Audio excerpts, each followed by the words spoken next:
You've built a version of yourself that survives the world, but it isn't you. And deep down, you feel it. That quiet disgust. That haunting sense that every smile you fake is another wound you hide. This is not life. This is war. A silent, psychological war between who you are and who you pretend to be. The curtain never closes anymore. The audience never leaves. You wake up, and before you even breathe, you're performing. Scrolling through a world where everyone acts, everyone shines, everyone plays a role they've learned to keep them accepted. But what's terrifying isn't the lies we tell others.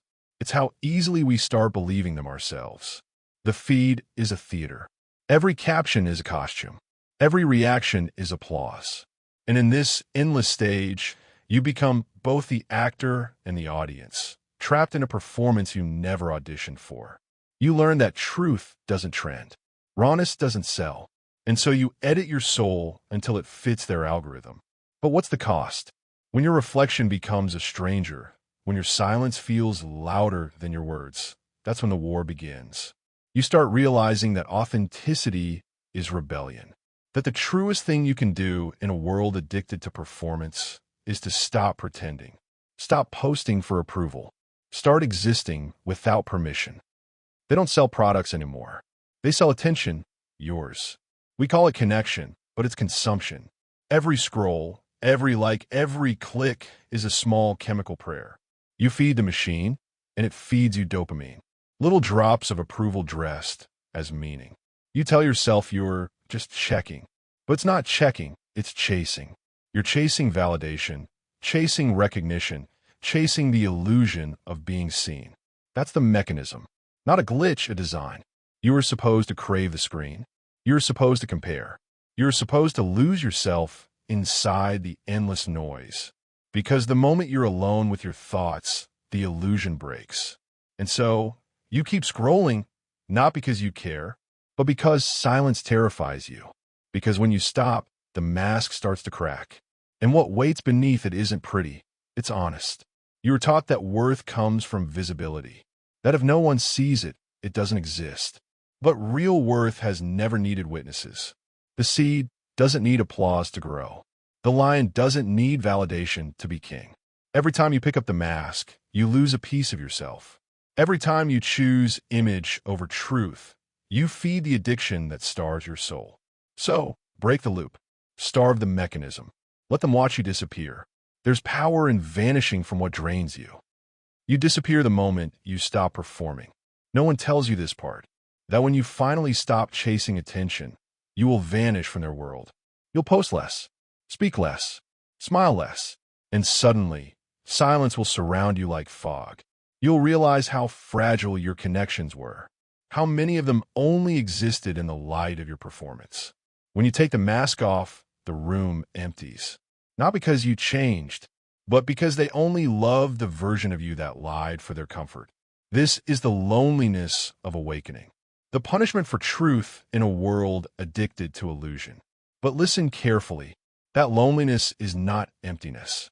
It's space. And in that space, something ancient wakes up. When you stop seeking eyes to see you, you begin to see yourself. When you no longer beg for belonging, you belong to something deeper, yourself. The unseen ones aren't weak. They're the few who've learned that solitude is strength disguised as silence. That isolation is not exile, it's refinement. You become untouchable the moment you stop needing to be understood. That's when their noise loses its control. That's when your authenticity stops being fragile and becomes a weapon. So if you feel unseen, good, you've stepped out of the theater. Now, let the darkness teach you who you are without the spotlight.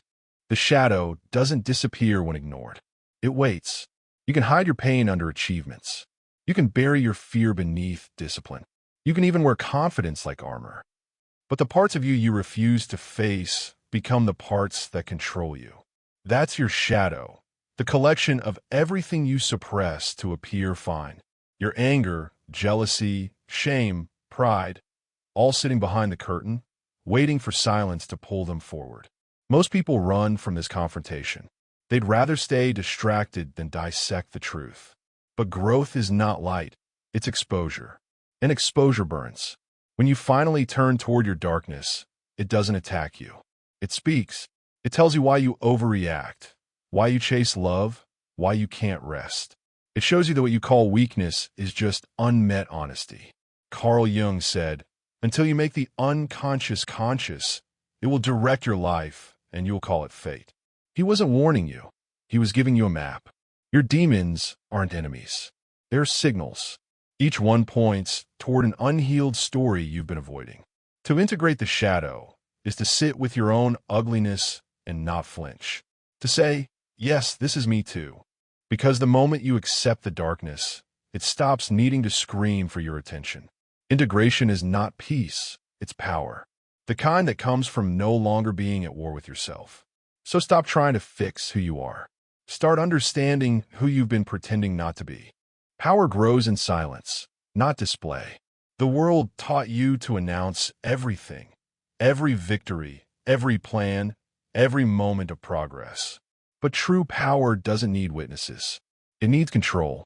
You used to crave eyes on you. Now you crave peace from them. That's the shift from seeking attention to mastering absence. Strategic invisibility is not withdrawal. It's weaponized restraint. It's knowing exactly what you could say and choosing not to. It's walking away when your ego wants to argue. It's letting others speak louder while you move quieter and farther. Because silence is not weakness. It's leverage. Every word you withhold becomes pressure. Every move you hide becomes unpredictability. And in a world that overshares everything, mystery becomes dominance.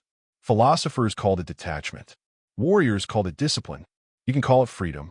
When you stop feeding people versions of yourself to analyze, you regain energy that was leaking through constant explanation. Be seen less, be known less, and watch how your presence starts to weigh more. The goal was never fame, it was clarity. The ones who move silently don't disappear. They just stop dancing for approval. Detachment isn't taught. It's training. You can't just decide to stop caring. You have to rewire the reward system that made you crave validation in the first place. Here's how. First, star the impulse. Every time you feel the urge to explain, prove, or post, stop. Let the discomfort sit. It will feel like dying at first, because your ego equates silence with erasure. But that pain is not loss, it's detox. Second, replace external reward with internal reference. Ask yourself, would I still do this if no one ever saw it? If the answer is no, you're performing, not living. Third, ritualize solitude. Spend hours without stimulation. No noise, no scrolling, no performance. In that void, you'll meet your real self, and she won't need applause. Fourth, act without announcement. Let your progress go undocumented. Let your growth be silent. There's a strange satisfaction in becoming invisible to the world and undeniable to yourself. Detachment is not about being emotionless. It's about not letting your emotions be currencies others can spend. Kill the need, and the world loses its power to manipulate you. When you stop pretending, something ancient returns. The noise fades. The masks fall. And for the first time in years, you can breathe without performing. Rebirth is not about becoming someone new. It's about remembering who you were before the world told you to be someone else. You'll start walking slower, speaking less, because now you understand presence is louder than performance. Your energy becomes felt, not shown. Your silence becomes language. You're being enough. And in that stillness, you finally meet the one who's been waiting, not the version built from fear, but the self that existed before approval mattered. This is not the end of the war. It's the moment you realize you were never meant to fight yourself in the first place. You were meant to return. You don't need to find yourself. You need to stop losing yourself to everything that isn't you. Every lie you told to fit in, every version you performed to be loved, was a slow death of the real you. But now you know, the self that needed approval was never you. It was a costume stitched from fear and applause. Strip it off. Walk naked in your truth, not the glamorous kind, but the raw, unsettling kind that doesn't need an audience. Let them misunderstand you. Let them forget you.